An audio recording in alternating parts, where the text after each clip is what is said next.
Hello and welcome to all the ghouls and vampires out there. I'm Joe here with me, my co-host Dan. Hello and greetings.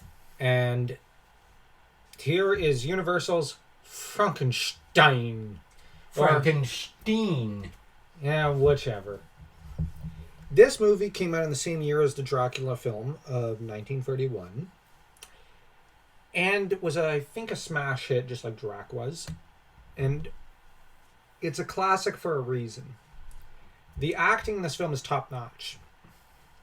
You don't see acting like this anymore. This is really, really impressive. The writing is parfait. I'm just saying, the writing is really good. It's not a botched job, I find, like the Dracula one, where you could tell it was botched. This is a film where they did butcher the novel, though. Yes, it's not at all accurate to the novel. And some accuracies probably would have made it a better film, let us be honest. Had they kept a smart Adam Frankenstein and kept the grudge between him and Victor, it would have been more interesting. But they invented the stupid monster, who will become the main staple of the horror frame genre. And I'm actually going to say it's good for a one-off, maybe a two-off, but it's just not as much fun as the Smart Monster. Because there's something to be said about the fact that, for all intents and purposes, the T-1000 in Terminator 2 is the intelligent Adam Frankenstein. T2's T-1000 is basically Adam, using whatever means he can to hunt down his target. And there is something of the Terminator of sorts that is inspired by Frankenstein. And that aside, though, Elizabeth is really well written. Henry, the friend of Victor, or in this movie they reverse the names, which is dumb, but we're just going to call them by their proper names because otherwise we'll get confused. Victor Frankenstein is portrayed rather more heroically than in the novel. In the novel, he's just irresponsible and foolish and refuses to ever take responsibility, and this dooms his brother and Henry for no reason when Victor out to have pretty much put his head on the chopping block. But instead, he just kept trying to clean his own rear and look after himself. Victor in the film is pretty well written. At first he's a little mad. I love the it's alive scene. We all love that scene. That's purely movie, but it's awesome. But yeah, but the horror the other characters feel towards the monster, with Victor's lack of horror, is also interesting. Fritz being abusive towards the monster, and Frankenstein basically just going, whatever, shows a side of the character that's rather like the one from the novel. So there are aspects of the novel adapted. The father being disapproving and a little overbearing in regards to his son is nothing like in the book. In the book, he spoiled his son rotten. But in the film, he was overly stern with Victor growing up. But I actually like the father better in here. He's fun. I think you liked him.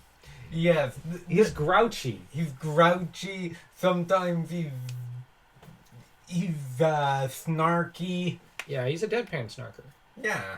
But he's also a character whom he's hungry for grandchildren. And I just thought he was the funniest character.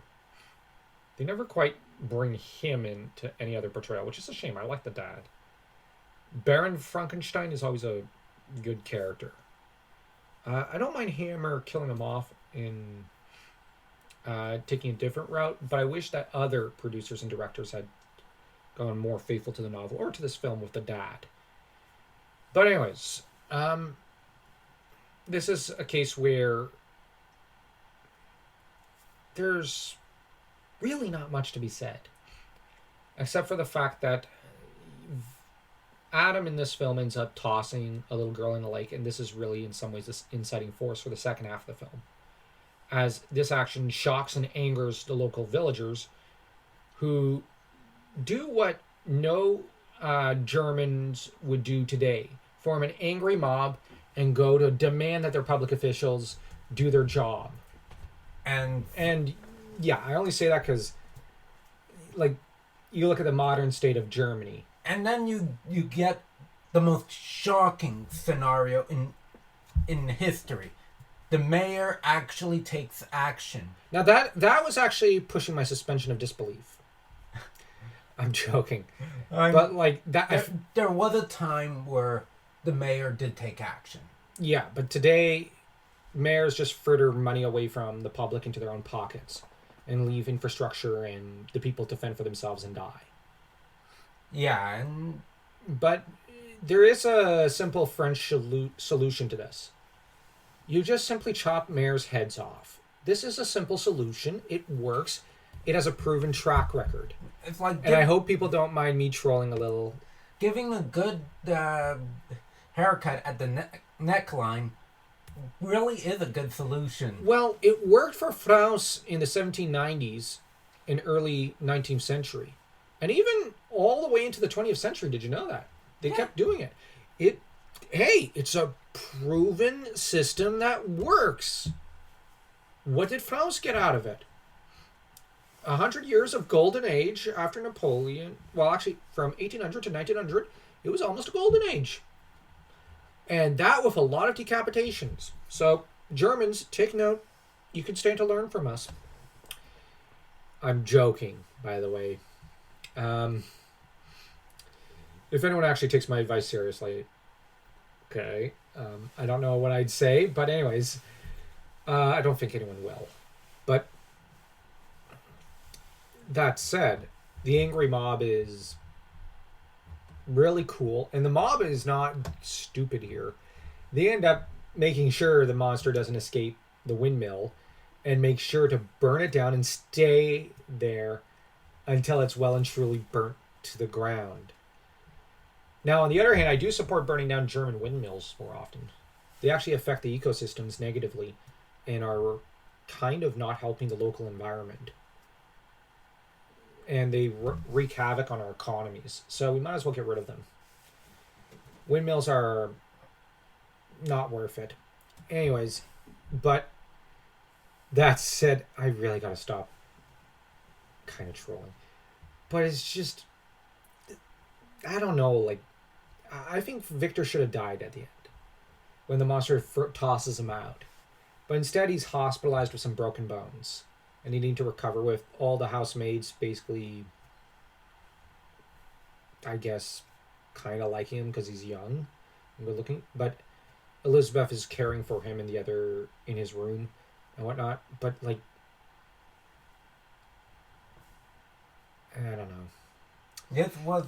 They should have killed off Victor. Mm-hmm. But yeah, what's your rating? I actually enjoyed this a lot more than the Dracula. The Dracula, like the first 25 minutes of Dracula were really amazing.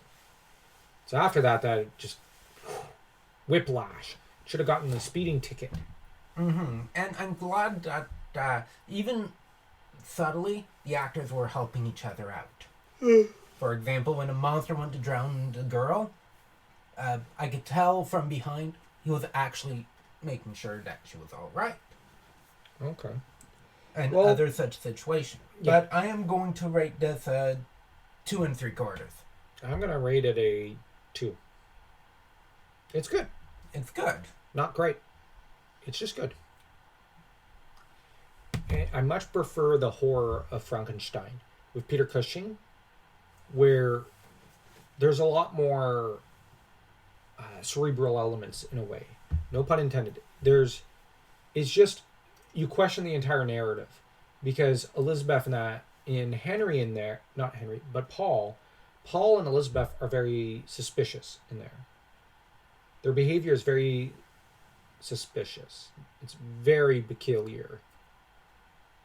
And You don't know whether Victor's telling the truth or not. Very likely he is telling the truth. But they were in no way innocent in that story. So I really like that as a one-off. I'm glad that Elizabeth was never used as a villainess or femme fatale of sorts afterwards. But I do like the idea as a one-off. Here, I wish that the dumb monster idea had been a one-off. Actually, can you imagine a smart Adam in the horror of Frankenstein? That would have meant you have a femme fatale Elizabeth with Paul on one side, you have Victor on another, and you have Adam on another. Imagine how you could have had a sequel come out and just have the three just playing a cat and mouse game with each other. Nothing short of Tommy Jarvis could help out in such a situation. Yep. But anyways, if you enjoyed this video, don't forget to smash that like and that subscribe button to stay tuned for the next one.